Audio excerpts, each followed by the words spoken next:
Aming salamat po. A'udhu billahi minasyaitanir rajim. Bismillahirrahmanirrahim.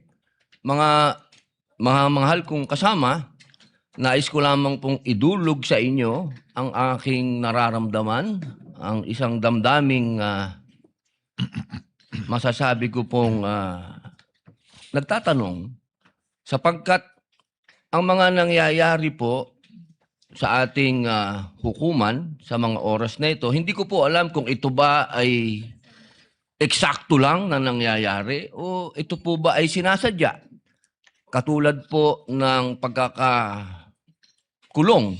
ng ating dalawang senator judge na si Senator Jinggoy Estrada at si Senator Rodante Marcoleta. At ang kagiyat pong pagdating ng aming mga masasabing galing sa ombudsman, sa akin, at kay Senator Alan Peter Cayetano. At kahapon, pagkatapos pong ng isang araw na mabanggit ang patungkol sa pagpunta ng ating mahal na NBI Director sa Bangkok, at ito po ay kinwestiyon ni Senator Alan Peter Cayetano, kahapon po ay biglang lumabas ang isang pahayag na iniimbestigahan daw po yung patungkol sa pangyayari noong Southeast Asian Games.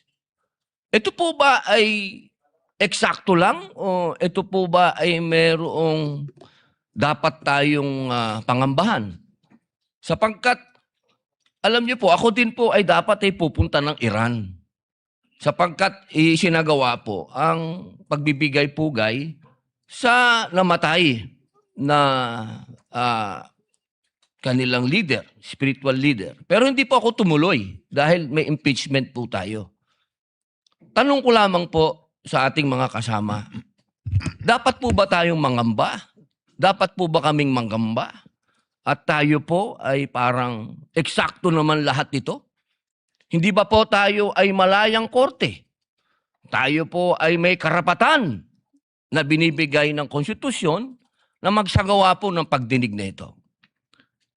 Yun lamang po. Maraming salamat po, Ginoong tagapamahalang hukom. The manifestation of Senator Judge Padilla is noted. What is the pleasure of Senator Judge Mr. Cayetano? Presiding Alan? Officer, Rule 6 of the impeachment proceedings is that the rules of the Senate is suppletory, and if there is anything that affects the honor, integrity, or the functions of us individually or as a Senate here as an impeachment court, someone can rise on a question of personal or collective privilege. I won't do that, but may I just respond to what Senator Padilla said, since my name was mentioned and since the investigation announced by the NBI yesterday seems to be pertaining to this person as chairman of the 2019 Organizing Committee of the Southeast Asian Games. May I, maybe in the form muna of manifestation, unless the presiding officer or Senate President thinks that I should elaborate on by asking for time on a personal collective privilege, but I don't want to start that Senator precedent. Judge Cayetano may make his manifestation. For the record, sir. So, first and foremost, sa sinabi po ni Senator Padilla, I won't ask na ipa-play na yung video, but quite exhaustive yung sinabi ni NBI Director about the Southeast Asian Games. So if the intention was to have a chilling effect, we already have that chilling effect. May 11, hinabol dito sa session hall na to ng mga ahente ng NBI si Senator Bato. May 13, nagkaroon ng enkwentro, putukan, pinipilit ng NBI na hindi sa loob ng Senado, but we have all the evidence that it was inside the Senate. Other incidents, I do not want to evoke a reaction or debate because I want to respect my fellow senators. Much of this has been vented in the media, is in court.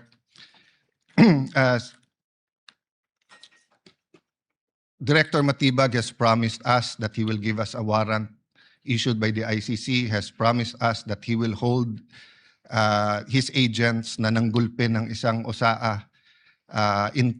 He will be the one to implement the contempt order and hold them in his office, but wala ditong natupad. So when I mentioned his name, his position the other day that it was bad taste, walang personal yon. I mean, regardless kung sinong, even if it was a secretary, an alter ego of the president who wrote the prosecution team or the defense team to say, pwede bang next week kasi may seminar, I would have said the same thing, di ba? Na, look at the gallery. Kompleto parati dyan from Congressman Ace Barbers to many Congressman Ridon. I won't name all of you, but you're busy people. But you think this is important, so you take time out and you are here. Diba? Of course, the prosecution team, you have to be, you are here. We are here, despite of many, many other important things. Not only investigations, not only the flood control, not only the BIR, not only, we're also talking about the nation being prone to volcanic eruption, to yung bagyo, buti, well, nasalanta pa rin tayo ng bagyong Inday. Ibang Inday ang pinag-uusapan natin dito sa impeachment.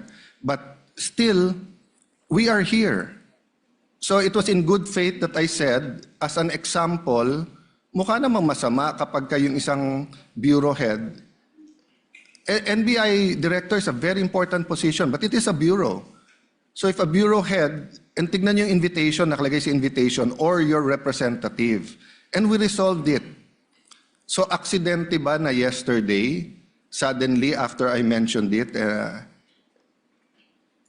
and after during the weekend, many have been talking about na dapat ata hindi 16.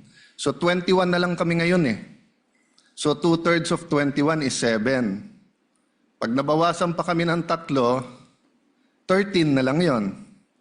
Pero some will argue, mabawasan lang kami ng 1 o 2, baka 13 na rin yon kasi wala naman half person o 3/4 person.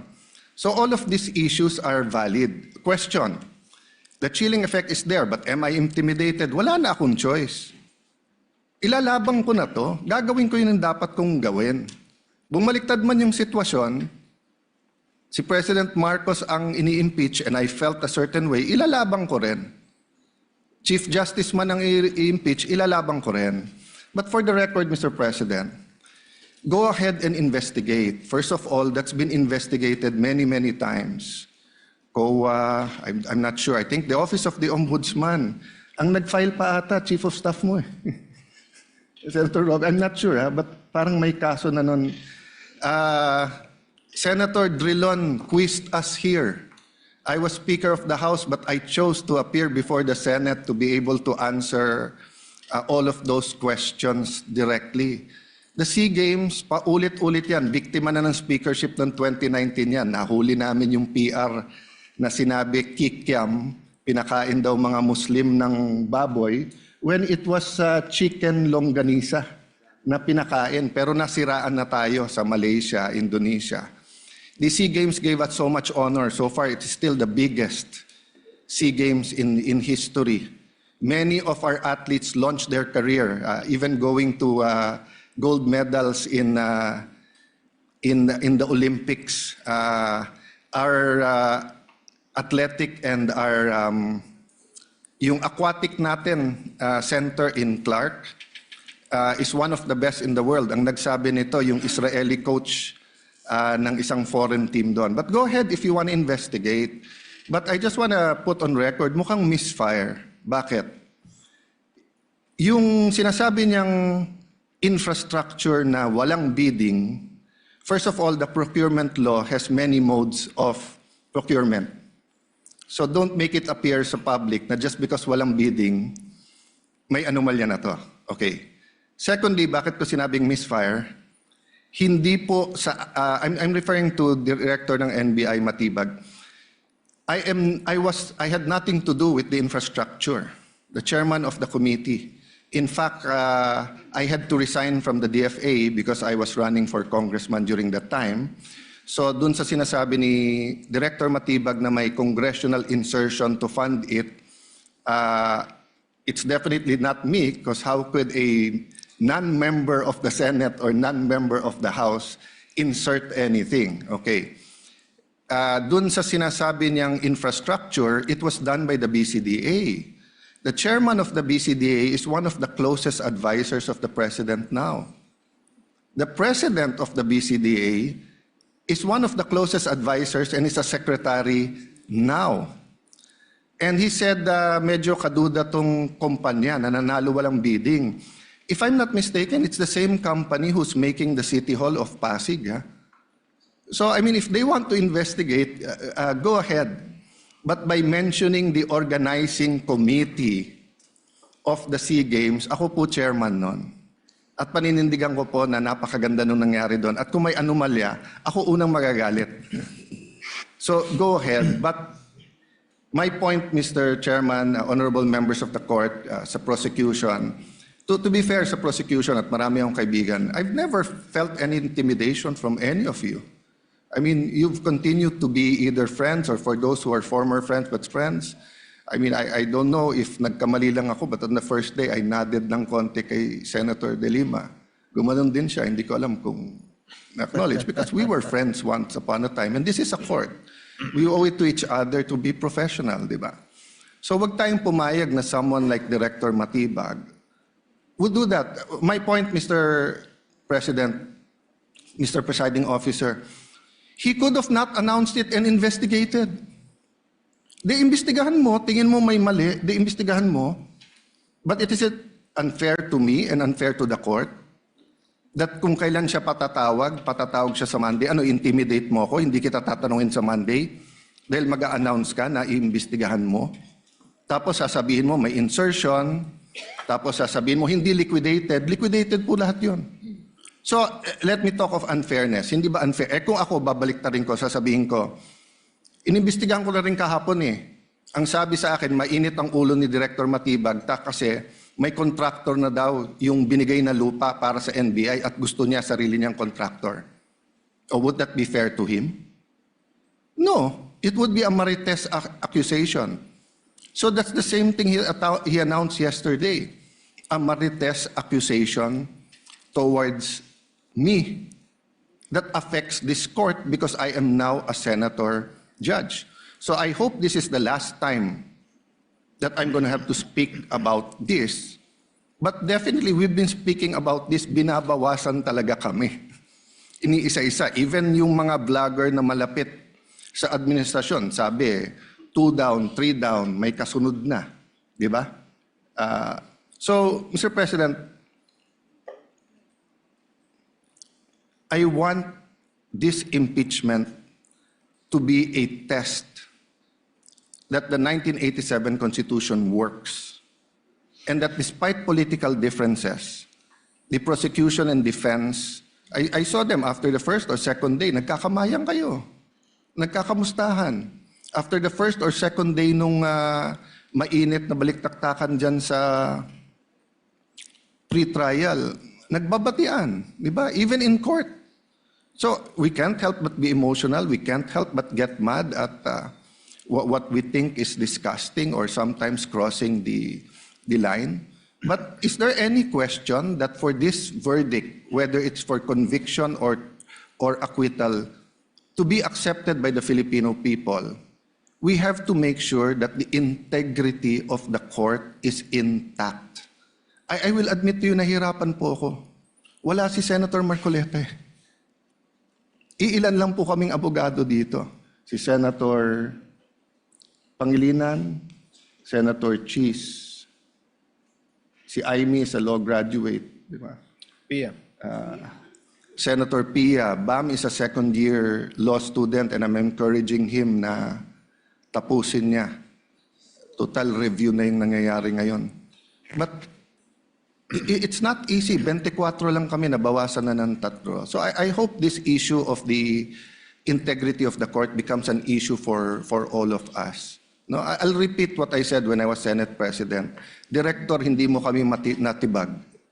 So wag mo try itibagin tong representation na to o itong impeachment court because what you're doing is not helping. You investigate whatever you want to investigate. You want to investigate ba't ako nagpatubo ng balbas? Investigate mo, no problem with me. Pero wag mo nang i-announce kasi nga naaapektuhan yung integrity ng court. Thank you for the leeway, Presiding Officer. Thank you, Senator Judge Alan Cayetano. Yes, what is the pleasure of Senator Judge Pia Cayetano?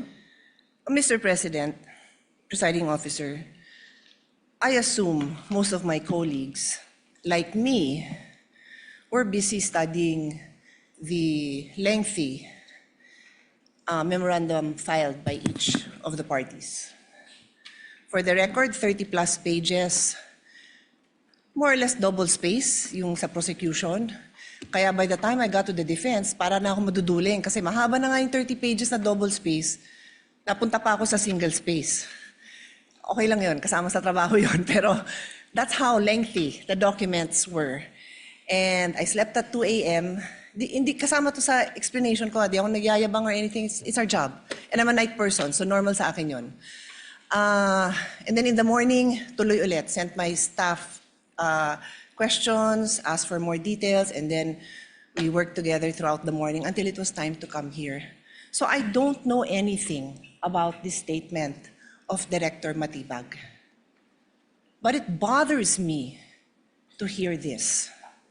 I now remember that I saw a message pop up in my phone which hindi ko nga pinansin kasi nga ito yung important issue ko na pag-aralan ko tong memorandum ng mga parties na inabala nga naman nilang very lengthily and exhaustively nila dinidiscuss in a written document.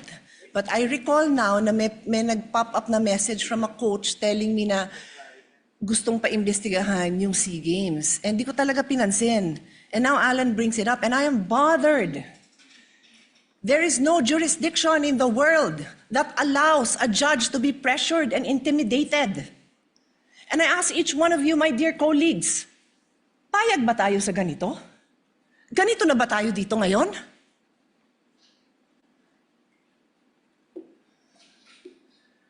Don't we want a better country for our children?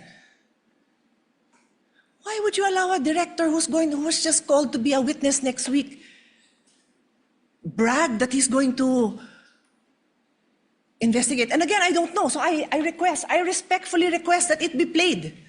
Because I want to understand. If I don't have reason to be upset, then thank you, I can focus. I can go back to the business on hand. But right now, I am upset to hear this. And I will stand up for each one of you. I don't care what side you're on. I will stand up for you if somebody tries to intimidate you. So with all due respect, Mr. Presiding Officer, I ask that we play it. I want to see what this witness is doing.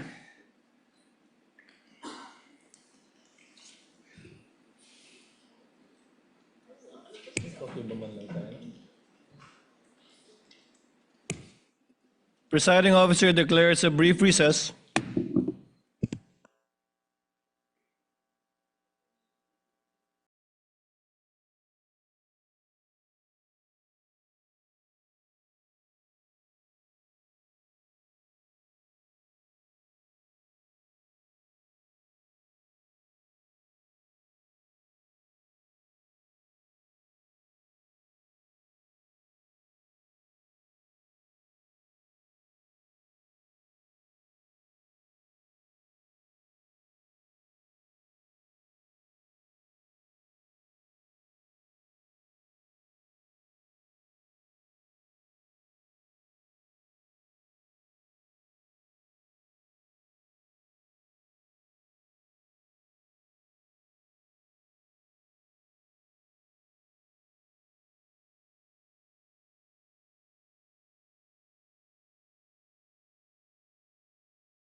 Chair grants the motion of Senator Pia in order for us to be able to move on with the matter on hand for today, which is the oral arguments of the parties.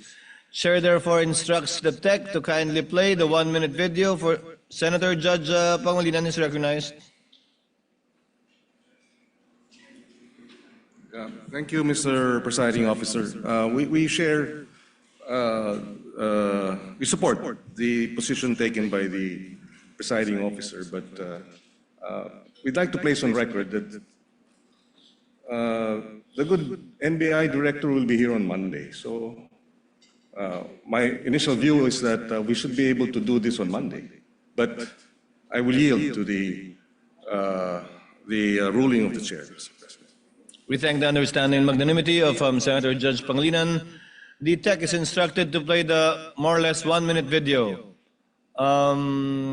alluded to and requested by Senator Judge Pia Cayetano.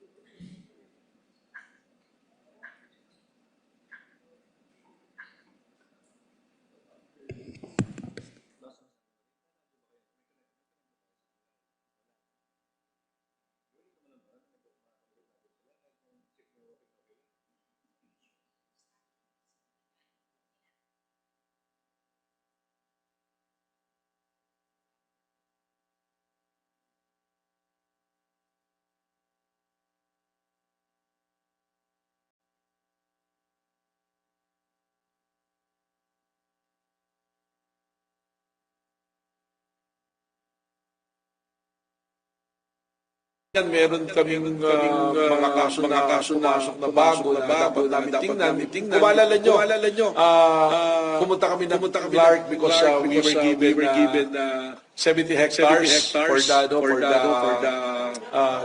NBI Academy. So magkaroon kami ng relationship sa Clark. Nakita namin din yung parang sports complex na ginamit ng SEA Games sa Philippine Sea Games Organizing Committee. Well, nakarating sa amin, may titingnan kami dito, kailangan kami investigahan dahil nakarating kami dito, billion pala yung pumasok dito na pera na unliquidated.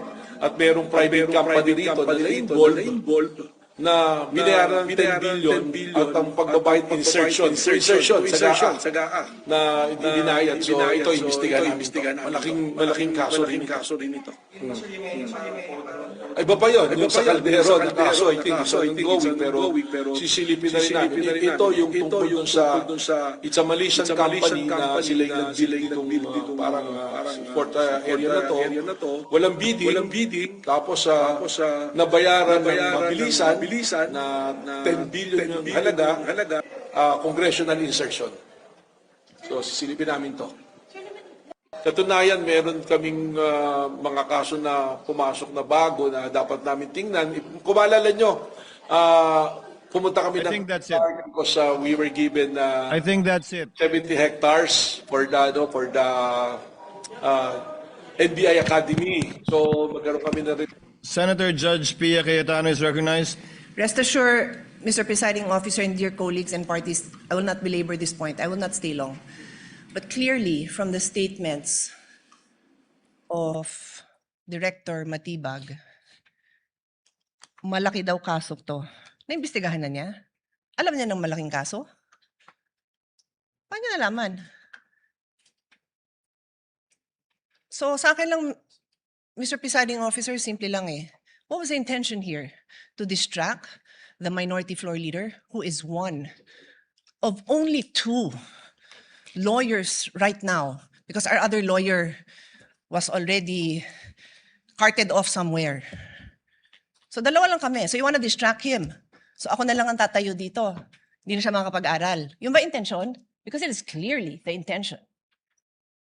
The fact that he has to stand up, the fact that I have to stand up, the fact that Senator Robin has to stand up, he is distracting us from our job. As Senator Alan said, he could do it quietly. Go ahead. Anong purpose niya? Nagyayabang siya? What's the purpose? Is he trying to intimidate us not to ask him tough questions when he is our resource person next week? I do not know. But those statements, those actions are not acceptable, possibly contemptible. So I ask the presiding officer and you, my dear colleagues, let's think about this clearly. I will stop now. As Senator Pangilinan said, we can take this up on Monday. Salamat na pinagbigyan niyo ako na mapanood natin at pag-isipan natin. Na gano'n na lang? Pag may pinatawag tayo sa witness stand, abangan natin na magpe-press con na kung ano-ano pagsasabi tungkol sa atin? I didn't have enough time to research. But clearly, I know that there's jurisprudence that does not allow a judge to be intimidated. And if hindi pa nanakot yun, then I don't know what is. Kung hindi pa ninindak yun, then I don't know what is. Hindi tayo sensitive. Sanay tayo dito. Pero alam din natin kung pinapatamaan tayo, di ba? Alam natin yun. Hindi tayo tanga. O so paano? Sabihin ko ngayon sa kanya, o manda ka sa akin ngayon, pagdating mo. Ganun ba? Gaganti na lang ako. Hindi ako ganun. Kilala niyo ako. For how many years ako tumayo dito? Hindi ako nanggaganti. Hindi ako mababaw. Pero I'm asking you, dear colleagues, wag tayong papayag. The Filipino people deserve better. We deserve better. Thank you. Thank you, Senator Judge Villa. What is the pleasure of Senator Judge Alan Cayetano? Yes, I didn't know we were going to play it, but just for the record, there's no issue with the Qualdron because it was paid by the private sector. There was no public money used, and it was designed by the firm of a national artist. So much so that that same firm, I don't know when we started to hire them, whether it was the time of Senator Lacson as the Committee of Accounts for the new Senate building or the time of Senator Nancy. But until now, there's engagement. So it's so easy to find out. No? But can I shift to the topic at hand?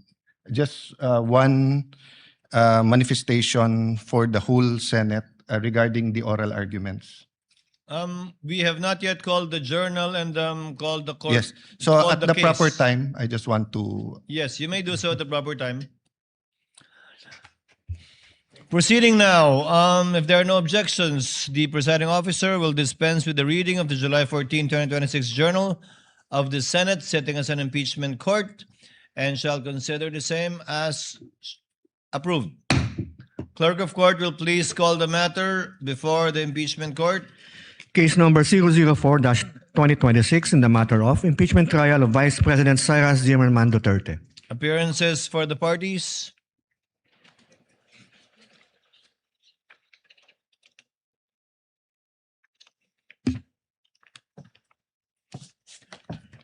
Good afternoon, Your Honors. Same appearance for the prosecution. We are ready, Your Honor. Appearances for the respondent. Good afternoon, Your Honors. I'm Michael Poa. Same appearances for the defense and for the respondent accused, Your Honor.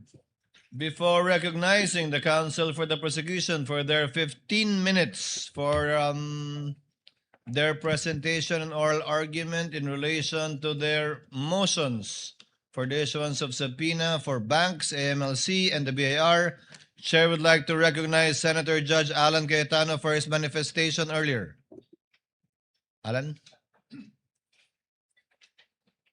The Senator Judge intimated earlier that he had a manifestation before we proceeded. Yes, this is really to be fair to the prosecution and of course to the defense and to each one of us. So yesterday I asked whether or not mag-oral arguments today, and then I'd like to thank the Senate President and of course the presiding officer and all our colleagues, no, Senator Soto, although magkatabi kami, hindi kami magkatabi, but I saw him agreeing that we should have a caucus and discuss this.